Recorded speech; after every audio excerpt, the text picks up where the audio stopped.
Hi friends, welcome back to Mazhathulli creations. ഈ channel നിങ്ങൾ ആദ്യമായിട്ടാണ് കാണുന്നതെങ്കിൽ സബ്സ്ക്രൈബ് ചെയ്യാൻ മറക്കല്ലേ. കുഞ്ഞ് ഇപ്പോൾ ഇന്ദ്രജിയുടെ കയ്യിലാണുള്ളത്. ആ കാര്യം മീനാക്ഷിയെ ഇന്ദ്രജ വിളിച്ചറിയിക്കുകയും ചെയ്തു. നീ ഇങ്ങോട്ട് വന്നേക്ക്, കുഞ്ഞിന് ഞാൻ നിന്റെ കയ്യിൽ തരാം എന്ന് ഇന്ദ്രജ പറയുന്നുണ്ട് ഫോണിലൂടെ. ഈ കാര്യം മീനാക്ഷി അർച്ചനയോടും സച്ചിയോടും പറയുന്നുണ്ട്. എൻ്റെ കുഞ്ഞ് മാധവ മന്ദിരത്തുണ്ട്, വല്യമ്മയുടെ അരികിൽ. ഇത് കേട്ട് അർച്ചന പറയുന്നു, അവരുടെ ആളുകളായിരിക്കും കുഞ്ഞിനെ തട്ടിക്കൊണ്ടുപോയത്. അപ്പോൾ നമുക്ക് നേരെ മാധവ മന്ദിരത്തിലേക്ക് പോകാം എന്ന് സച്ചി. അങ്ങനെ ഇപ്പോൾ 3 പേരും കൂടി മാധവ മന്ദിരം ഇന്ദ്രജയുടെ അരികിലേക്ക് പോകുന്നുണ്ട്. ഇന്ദ്രജ ഒരാളെ കൂടി ഏർപ്പാടാക്കിയിരിക്കുന്നുണ്ട്, ഒരു സ്ത്രീയെ. ആ സ്ത്രീയോട് പറയുന്നുണ്ട്, മീനാക്ഷി ഇപ്പോൾ വരും, ഞാൻ ചില കാര്യങ്ങൾ പറയുന്നത് പോലെ നീ പറയണം. എന്നിട്ട് ഇന്ദ്രജ കുഞ്ഞിനെ സ്നേഹത്തോടെ കൊഞ്ചിക്കുകയാണ്. ഇതേ സമയം കാർത്തിയെ സങ്കടത്തോടെ നോക്കി നിൽക്കുകയാണ് നന്ദിനി. തൊട്ടരികിലുണ്ട് ജഗദീഷും. കരഞ്ഞുകൊണ്ട് നിൽക്കുകയാണ് നന്ദിനി. എടുത്ത് ഇങ്ങനെ ടെൻഷൻ അടിക്കല്ലേ, നമുക്ക് വീട്ടിലേക്ക് പോകാം. ഒരിക്കലും വിചാരിക്കാത്ത കാര്യങ്ങളാണ് നടന്നുകൊണ്ടിരിക്കുന്നത്. എല്ലാം ദൈവത്തിന് വിട്ടുകൊടുക്കാം. ഇതിനൊക്കെ പരിഹാരം ഉണ്ടാകുമെന്ന് വിശ്വസിച്ച് മുന്നോട്ടേക്ക് പോകാം.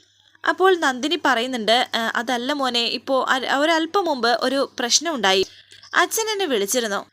അവളെന്നെ ചതിച്ചു മോളെ എന്ന് മാത്രം പറഞ്ഞു. ഇത് കേട്ട് ജഗദീഷ് പറയുന്നു, അവളെന്നെ ചതിച്ചു എന്നോ? അതാരെന്ന് ചോദിക്കുന്നു.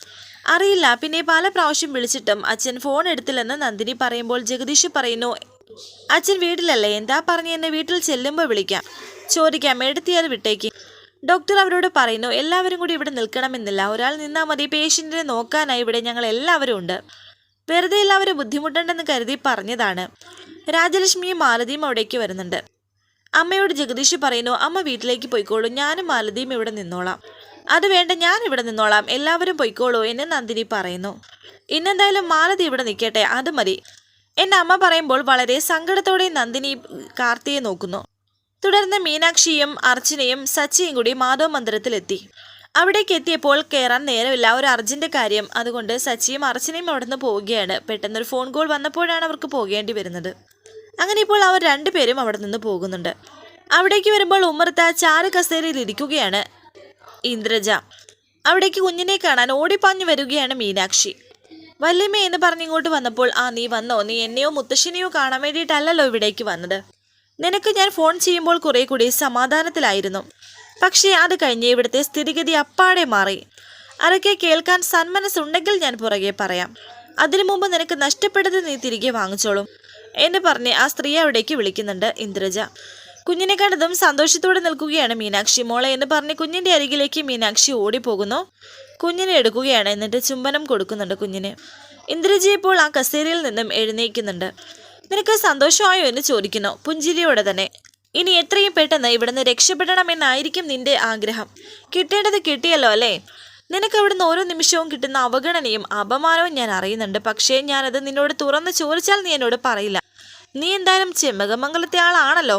ചെമ്പകമംഗലം പോലെ തന്നെയാണ് നിനക്ക് ഈ മാധവ മന്ദിരവും, അത് നീ മറന്നു കളയരുത്. അവിടുത്തെ പോലെ ഒരു മുത്തശ്ശൻ നിനക്ക് ഇവിടെയുണ്ട്. നിന്നെ കാത്തിരിക്കുന്ന മുത്തശ്ശൻ, നിന്റെ അമ്മയുടെ അച്ഛൻ. അച്ഛനെ ഒന്ന് കണ്ടിട്ട് പോകാൻ ഞാൻ നിന്നോട് അപേക്ഷിക്കുകയാണ്. അതൊരു അപേക്ഷയായിട്ട് കണ്ടാൽ മതി. കാരണം എൻ്റെ അച്ഛന് നിന്നെ കാണാൻ ആഗ്രഹമുണ്ട്, അത് നിനക്കില്ലെങ്കിൽ. എന്താ വല്യമ്മ ഇങ്ങനെ പറയുന്നത് എന്ന് മീനാക്ഷി പറയുമ്പോൾ ഇന്ദ്രജ പറയുന്നു, ഞാൻ പറയുന്നതല്ലോ, എൻ്റെ മോൾ എന്നെ കൊണ്ട് പറയിപ്പിക്കുന്നതല്ലേ. അച്ഛൻ സുഖമില്ലാതെ കിടക്കാണ്. ഇപ്പോൾ നീ മുത്തശ്ശനെ ചെന്ന് കണ്ടില്ലെങ്കിൽ ഒരു പക്ഷേ നിനക്ക് ജീവനോടെ കാണാൻ കഴിഞ്ഞെന്ന് വരില്ല. ജീവിതകാലം മുഴുവനും നിനക്ക് അതിൻ്റെ പേരിൽ കരയേണ്ടി വന്നേക്കാമെന്ന് ഇന്ദ്രജ പറയുന്നുണ്ട്. അച്ഛൻ്റെ കാര്യങ്ങൾ ആകെ ഒരു പരുങ്ങലിലാണ്. ഏത് നിമിഷവും എന്തും സംഭവിച്ചേക്കാമെന്ന് പറയുമ്പോൾ ഞെട്ടലോടെ നിൽക്കുകയാണ് മീനാക്ഷി. ഒരു അറ്റാക്ക് ഉണ്ടായി, ഹാർട്ടിന് വലിയ കുഴപ്പങ്ങളുണ്ട്, ഓപ്പറേഷനിലൂടെ രക്ഷപ്പെടുത്താമെന്നാണ് ഡോക്ടർമാർ പറഞ്ഞിരിക്കുന്നത്. പക്ഷേ അവർ ഉറപ്പ് പറയുന്നില്ല. ഇതൊക്കെ കേട്ട് മീനാക്ഷി കരയുന്നു. നീ കരയണ്ട, കരയാൻ വേണ്ടി പറഞ്ഞതല്ല വല്യമ്മ. എന്തായാലും മോൾ അകത്ത് പോയി മുത്തശ്ശിനെ ഒന്ന് കാണണം. കുഞ്ഞിനെ ഇങ്ങ് താ എന്ന് പറയുന്നുണ്ട്. ഇന്ദ്രജ കുഞ്ഞിനെ വാങ്ങിക്കുമ്പോൾ മീനാക്ഷി അകത്തേക്ക് പോകുന്നു. മുത്തശ്ശൻ അകത്ത് കിടക്കുകയാണ്. മുത്തശ്ശിന്റെ അരികിൽ പോയി അങ്ങനെ ഇരിക്കുകയാണ് മീനാക്ഷി. എന്നിട്ട് ഇങ്ങനെ കണ്ണുനീര് തുടയ്ക്കുന്നു. ഇന്ദ്രജിയും അവിടെ എത്തി. കരയണ്ട, എന്ത് ചെയ്യാൻ പറ്റും? ഇതൊക്കെ നമുക്ക് തരണം ചെയ്തല്ലേ പറ്റൂ. ഇതാണ് അച്ഛൻ്റെ അവസ്ഥ. ഈ അസുഖം വന്നത് മുതൽ മീനാക്ഷി മീനാക്ഷി എന്ന മന്ത്രം മാത്രമേ ഉള്ളൂ അച്ഛന്. മരണത്തിന് മുന്നേയെങ്കിലും കൊച്ചുമകളോടൊപ്പം കുറേ ദിവസം നിൽക്കാനുള്ള ആഗ്രഹം. എൻ്റെ മോള് കുറച്ചു നേരം അച്ഛനോടൊപ്പം ഇരിക്കേ എന്ന് പറഞ്ഞ് ഇന്ദ്രജ അപ്പുറത്തേക്ക് പോയി.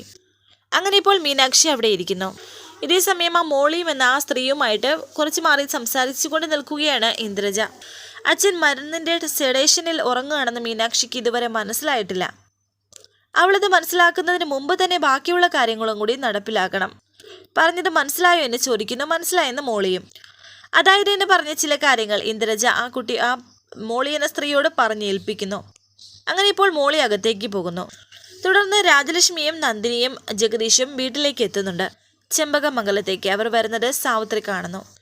ഐശ്വര്യമെല്ലാം നഷ്ടപ്പെട്ടതുപോലെയായി എൻ്റെ ചെമ്പകമംഗലം എന്നൊക്കെ രാജലക്ഷ്മി വീട്ടിലേക്ക് നോക്കിയിട്ട് പറയുന്നു. എത്ര വർഷം പഴക്കമുള്ള വീടാണമ്മേ. ഐശ്വര്യക്കേടെന്ന് പറയുന്നത് നമ്മുടെ മനസ്സിൻ്റെ പ്രശ്നമാണ്. മനസ്സ് ശരിയല്ലാത്തതാണ് എന്നൊക്കെ ജഗദീഷ് പറഞ്ഞു. സാവിത്രി ഇപ്പോൾ അകത്തേക്ക് വരുന്നു. രാജലക്ഷ്മിയും അകത്തേക്ക് വരുന്നുണ്ട്. കൂടെ എല്ലാവരും വരുന്നു. നന്ദിനി അവിടെ നിന്നുകൊണ്ട് ഔട്ട് ഹൗസിലേക്ക് ഒന്ന് നോക്കുന്നുണ്ട്. എൻ്റെ കുട്ടി വന്ന് വിഷമിച്ച് കിടക്കുകയായിരിക്കും. ഈ സമയം സാവിത്രി അവരുടെ അടുത്തേക്ക് വരുന്നു. നിങ്ങളെ ആരെയും വിളിച്ചിട്ട് കിട്ടുന്നില്ലായിരുന്നോ?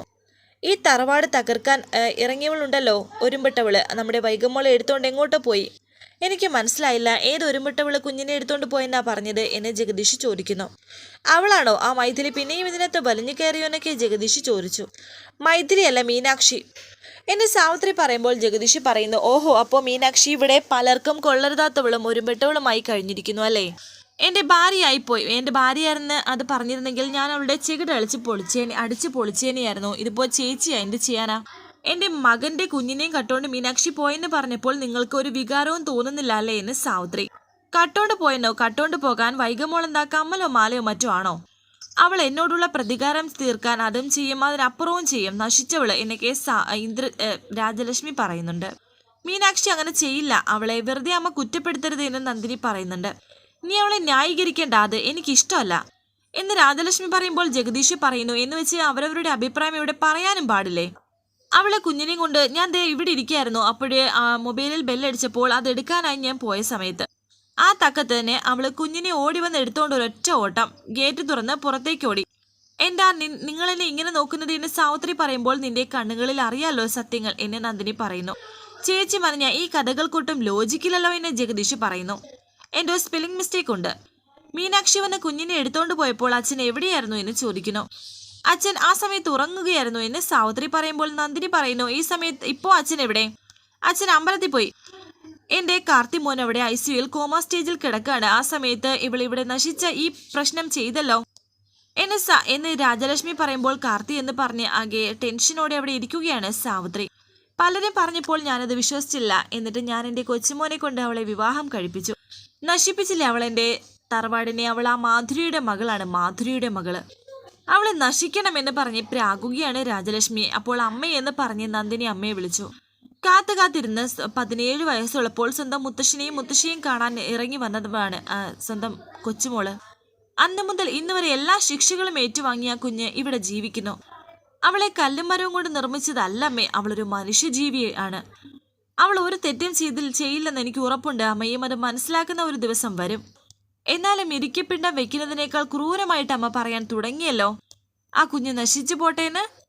ആ ശാപവാക്കുകൾ അമ്മ എനിക്ക് നേരെ പറഞ്ഞോ? ഇത് കേട്ട് നന്ദിനിയെ നോക്കുകയാണ് രാജലക്ഷ്മി. വരാനിരിക്കുന്ന പുതുപുത്തൻ എപ്പിസോഡുമായി വീണ്ടും കാണാം. Thank you for watching. Please subscribe, like, share my channel.